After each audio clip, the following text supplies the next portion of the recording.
Columbia Space Shuttle disaster. Did NASA already know that Columbia would never return? The death of 7 astronauts was already decided just 82 seconds after liftoff. But NASA didn't tell them the truth. Was it a heartbreaking tragedy or a calculated cover-up? Let's dive in. January 16th, 2003. From Florida's Kennedy Space Center, the 28th mission of the Columbia Space Shuttle program, STS-107, lifts off. On board were 7 crew members, including global inspiration Kalpana Chawla, mission commander Rick Husband, pilot William McCool, and 4 other dedicated astronauts. Kalpana Chawla, a global inspiration who broke every barrier, began her journey on March 17, 1962, from the small town of Karnal, India. From childhood, Kalpana was confident and deeply curious. She was fascinated by aircraft, often dismantling machines to understand the engineering behind them. After graduating in India, she moved to the United States, earning her master's from the University of Texas and a PhD from the University of Colorado.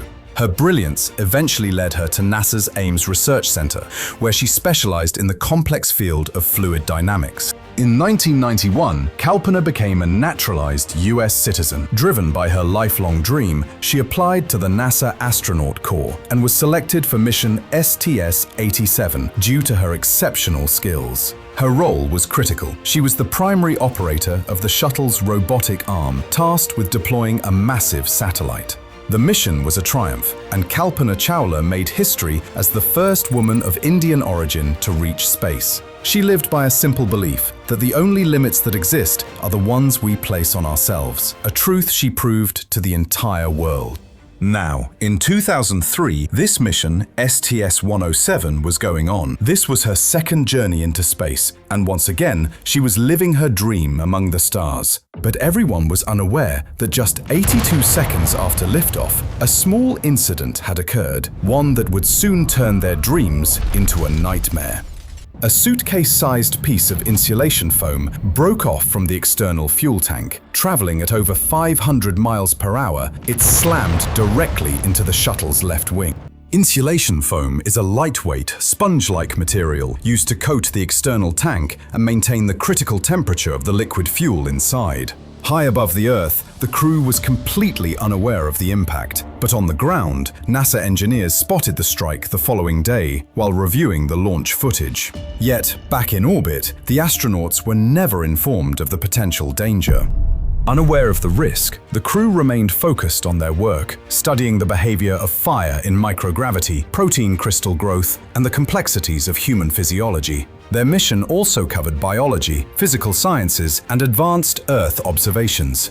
For 16 days, they worked tirelessly around the clock, successfully completing over 80 scientific experiments.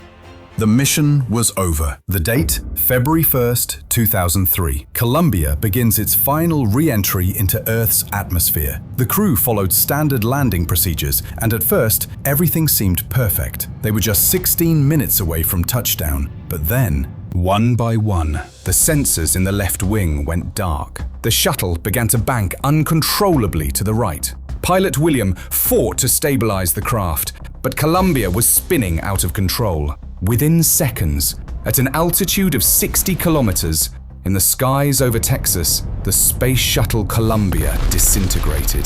The orbiter broke into countless pieces, scattering across the horizon.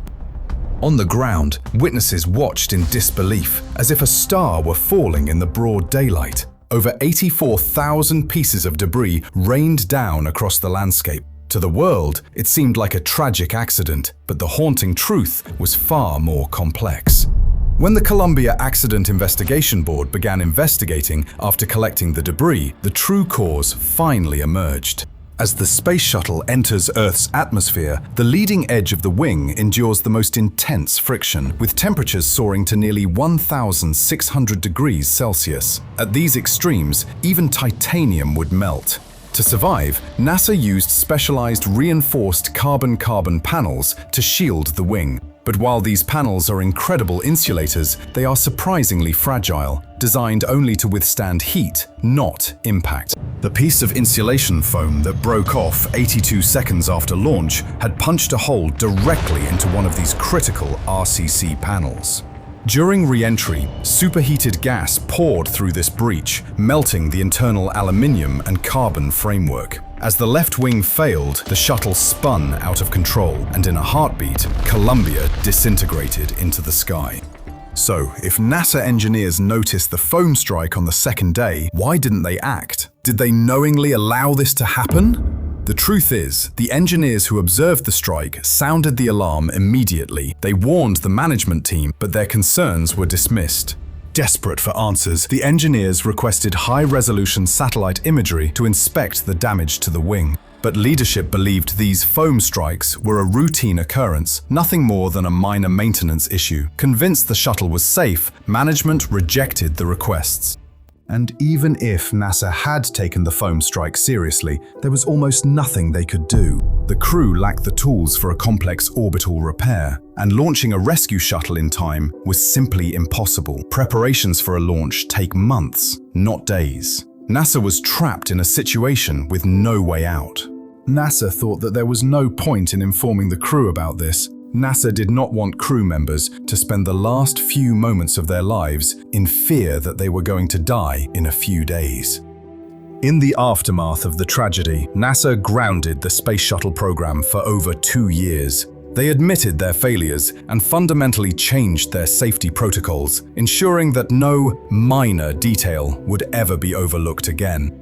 As a lasting tribute, NASA named a range of hills on Mars, the Columbia Hills, after each of the 7 astronauts. India also named its first weather satellite Kalpana 1 in honor of Kalpana Chawla. For Kalpana, flying and seeing the Earth from above was never just a job. It was a profound spiritual experience. Her journey from the quiet streets of Karnal to the infinite heights of the stars remains a beacon of hope for millions. Kalpana, who dreamt of touching the stars, lost in the silence of space and became a star in the hearts of those she inspired.